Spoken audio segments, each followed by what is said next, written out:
Hello everyone, আসসালামু আলাইকুম। Welcome to my channel daily cooking with Shimu. আজকে আবারও চলে আসলাম আপনাদের মাঝে নতুন আরও একটি ভিডিও নিয়ে। আজকে শেয়ার করব আলুর দম রান্না। প্রথমে আমি পরিমাণ মতো আলু নিয়ে সিদ্ধ করে নিয়েছি।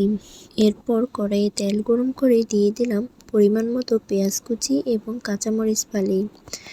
তারপর অ্যাড করে দিলাম দারুচিনি, এলাচি এবং তেজপাতা। কিছুক্ষণ নেড়ে চেড়ে অ্যাড করে দিলাম আদা রসুন বাটা পরিমাণ মতো। এ পর্যায়ে অ্যাড করে দিলাম স্বাদ মতো লবণ। দিয়ে দেব পরিমাণ মতো হলুদের গুঁড়া এবং জিরে গুঁড়া। সমস্ত মশলা ভালোভাবে নেড়ে চেড়ে মিশিয়ে নেব। মশলাগুলোকে ভালোভাবে কষানোর জন্য অ্যাড করে দিব সামান্য পরিমাণে পানি। কিছুক্ষণ নেড়ে চেড়ে ভালোভাবে কষিয়ে নেব।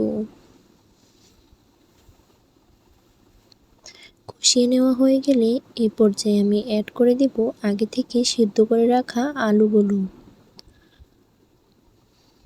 আলু ছোট সাইজের নেবেন, এতে মশলার সাথে ভালোভাবে কষাতে সুবিধে হবে।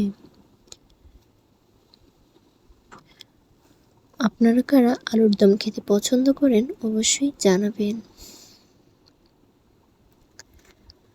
ভালোভাবে মশলার সাথে আলুগুলো মিশিয়ে কষিয়ে নেব।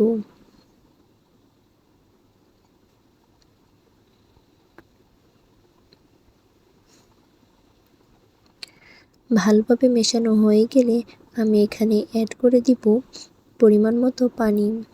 এখানে আমি সামান্য পরিমাণেই দিব, যেহেতু আলুটা সিদ্ধ করা, শুধুমাত্র ভালোভাবে কষানোর জন্যই কিছুটা পরিমাণে পানি দিয়ে ভালোভাবে কষিয়ে রান্না করে নিব। আপনারা যারা আমার চ্যানেলে নতুন, অবশ্যই আমার চ্যানেলটিকে সাবস্ক্রাইব করে দিয়ে পাশে থাকবেন। আর আমার ভিডিওটি আপনাদের কাছে যদি ভালো লাগে অবশ্যই লাইক, কমেন্ট, শেয়ার করবেন।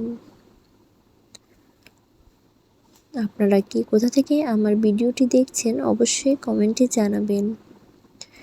আপনাদের নতুন নতুন কমেন্ট আমাকে আরও উৎসাহিত করবে নতুন নতুন ভিডিও বানাতে। এ পর্যায়ে নেড়েচেড়ে কষিয়ে নেব।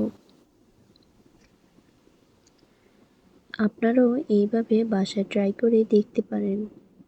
লুচির সাথে আলুর দম খেতে খুবই দারুণ।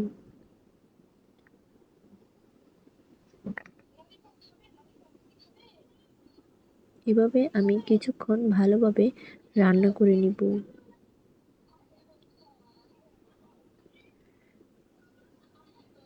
প্রায় রান্না শেষের দিকে। এ পর্যায়ে আমি এখানে অ্যাড করব ম্যাগি নুডলসের সাথে যে মশলাগুলো থাকে সেই মশলা। এখানে আমি 1 প্যাকেট নুডলসের মশলা অ্যাড করে দিলাম স্বাদ বাড়ানোর জন্য।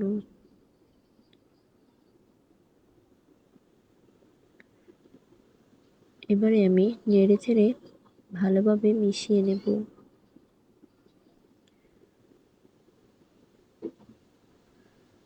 আবারও বলছি, আপনারা যারা নতুন অবশ্যই আমার চ্যানেলটি সাবস্ক্রাইব করে দিবেন।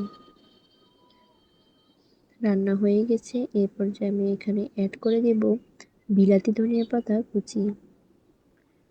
তো এভরিওয়ান, আপনাদের কাছে আমার আজকের ভিডিওটি কেমন লেগেছে অবশ্যই কমেন্টে জানাতে ভুলবেন না। সবাই আমার চ্যানেলটি সাবস্ক্রাইব করে দিয়ে পাশে থাকবেন। আজকে এই পর্যন্তই। দেখা হবে নতুন কোনো ভিডিওতে। সবাই ভালো থাকবেন, সুস্থ থাকবেন। আল্লাহ হাফেজ।